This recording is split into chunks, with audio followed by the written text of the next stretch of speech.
Vous êtes chez Dimbi TV News. Abonnez-vous sur Dimbi TV News. Abonnez-vous sur Dimbi TV News.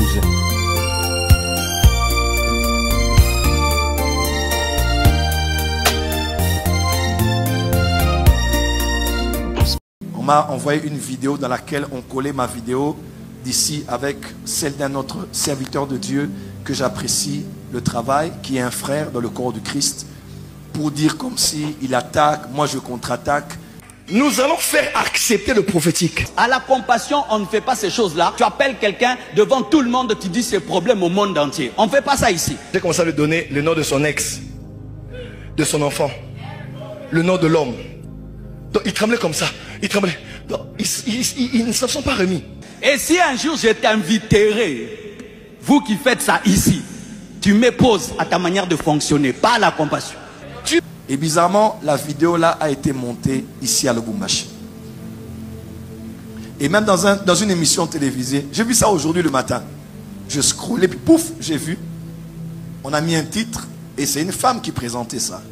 Il s'agit du prophète Joël Francis Tatou qui apparemment a réagi, comme on dit, ça tire à balles réelles. Hein. Il a réagi aux propos du pasteur Marcelo Tounassi. Ça, c'est notre analyse et on dit apparemment. Il a réagi aux propos du pasteur Marcelo Tounassi. C'était à Lubumbashi d'ailleurs où il séjourne actuellement pour les 5 ans d'existence de l'église Manaïm. Si je... J'ai dit vraiment, Dieu a béni un homme de Dieu ici.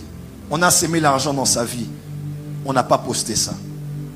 On a pris des fils ici qu'on a exposés. Waouh, c'est extraordinaire. On n'a pas posté ça.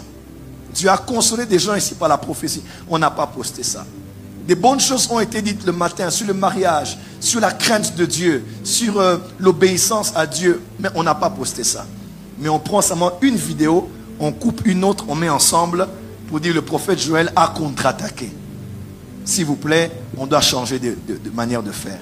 La plupart des vidéos où on m'attaque, on met ça sur Internet, ça vient de chez moi ici au Katanga, je le sais. Il y a même une page d'un homme que je respecte tellement. Je ne dirais même pas son nom, vous le connaissez, il est un des plus populaires d'ici. J'ai suivi une de ses analyses politiques récemment, très intelligent, très brillant. Peut-être le plus populaire de tous, tout le monde qu'on connaît.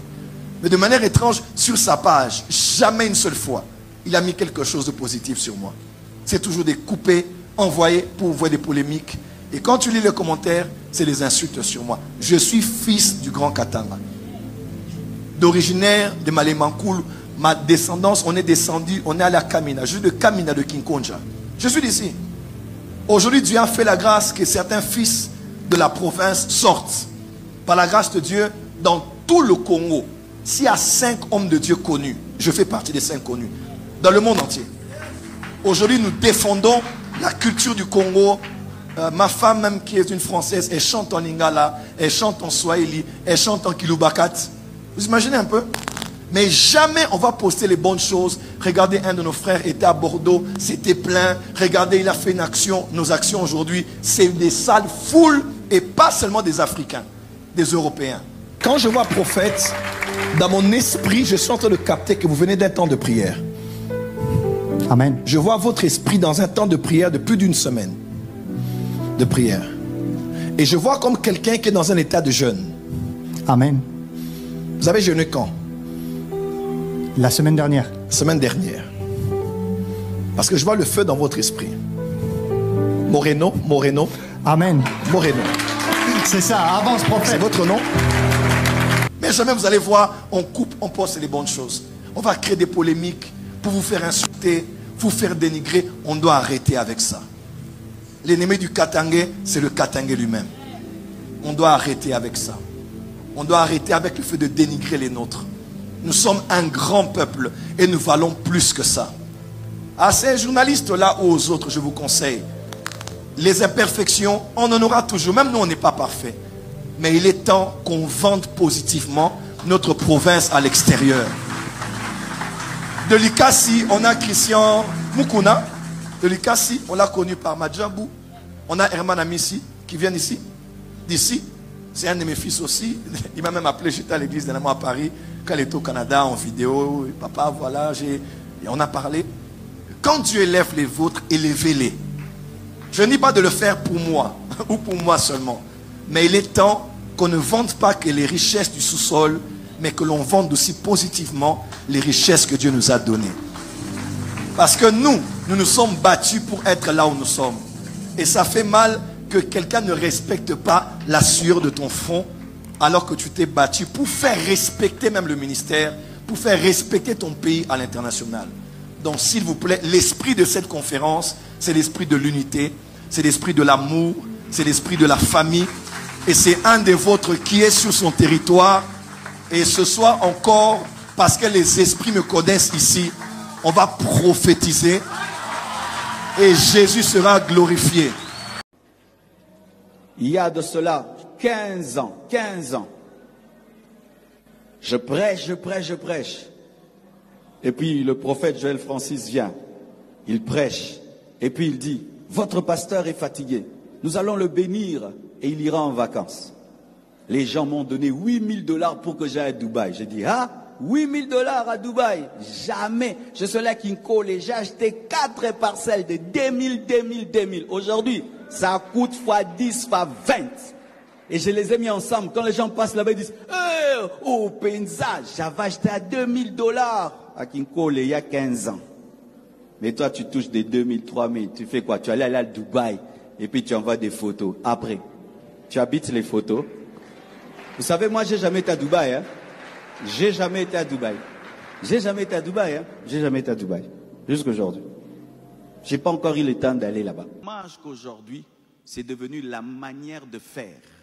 Et caché est devenu exceptionnel. Je répète, ce qui est dommage aujourd'hui, c'est que l'exposition des secrets des gens, et des secrets qui sont sales, qui sont personnels, qui sont familiaux, ça devient monnaie courante, au lieu que ça devienne quelque chose de rare. Alors que dans la parole de Dieu, ce sont des choses que Dieu utilise en dernier recours. Amen, en dernier recours. Exemple. Je prêche et je connais ta vie. Je peux prêcher en parlant en parabole. Mon frère, crains Dieu. Arrête de faire cela. Et tu insistes et tu continues. Et puis je vois que ce caractère, tu commences à le donner à d'autres personnes. Ça crée un groupe de gens comme toi. Je sens que l'église est infectée. Je peux soit t'appeler seul à seul, et je te dis d'arrêter.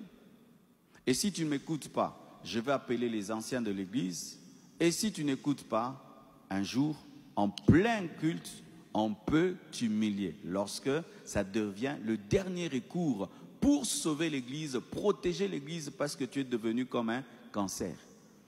Mais quelqu'un qui vient dans l'église, incognito, même c'est sa première fois de venir à l'église, on l'a invité, il est venu quand même écouter la parole, il a ses problèmes à lui, ses péchés à lui et ses combats dans la famille. Et directement, lève-toi. Je vois dans ton enfance, tu as connu tel homme, il a pris ta virginité, il s'appelait comme ceci devant le monde entier. Où est la gloire de Dieu dedans? Où est l'amour dedans? Où est la sagesse dedans? Cette âme nouvelle se retrouve là, sur Internet. Et quand c'est sur Internet, c'est fini. Même si vous effacez chez vous, c'est déjà pris et ça tourne en boucle. Toute sa vie est là. Je viens de voir une telle chose. C'est un jeune que je ne connais pas qui a prophétisé comme ça quelque part. Je ne sais pas si c'est à Kinshasa ou ailleurs. Qui révèle à une fille qu'elle est tombée dans son enfance avec telle personne qui a pris sa virginité et ceci. Toute l'église sait. Où est la gloire de Dieu là? Où est l'amour là? Ok, les gens crient, c'est extraordinaire. Mais cette jeune fille-là, qui va l'épouser facilement? Cette jeune fille-là, tout son visage est partout. C'est toi, qui dans l'enfance, on avait pris ta virginité. Vous pensez que Dieu est content de cela?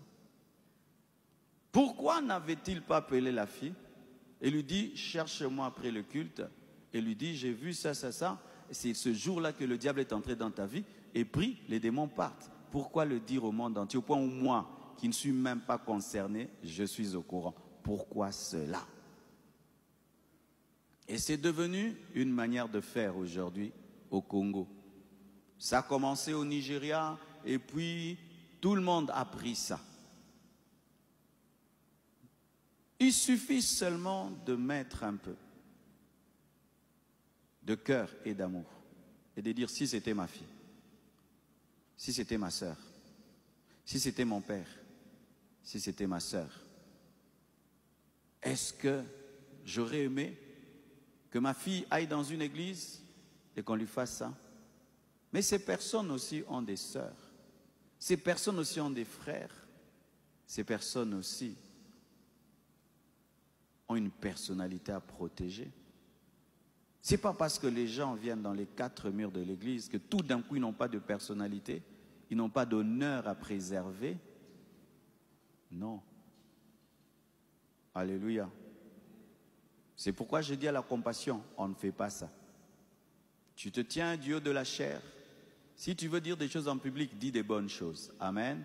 Ah, frère, je vois Dieu va te bénir, Dieu va t'élever. Ah, ça nous tous on aime. Ça même moi-même, dis-moi. Pasteur, je vois Dieu va te bénir. Amen. Vous tous entendez, même le monde entier entendez. Je suis allé dans des endroits où on m'a appelé. Pasteur, viens, je vois Dieu va te donner la victoire dans tes combats. Ah, donne-moi ça. Amen. Mais si tu commences à entrer dans des détails dont les gens n'ont pas besoin, non, je ne serai pas content. Je ne serai pas content. Tu es là, je te dis non, l'église de Kilungongo, je vois, c'est en train de croître, de grandir. Ok, tu seras content. Et puis si je commence à te dire, homme de Dieu, je te vois dans ta vie de prière, c'est d'un temps tu ne pries pas. Je vois ta méditation de la parole, ce n'est plus bien. Je suis en train de voir une sœur là qui tourne autour de toi là. Est-ce que c'est bien? Du coup, vous allez le trouver comme un bon pasteur. Tu vas aller te confier à lui. Alléluia.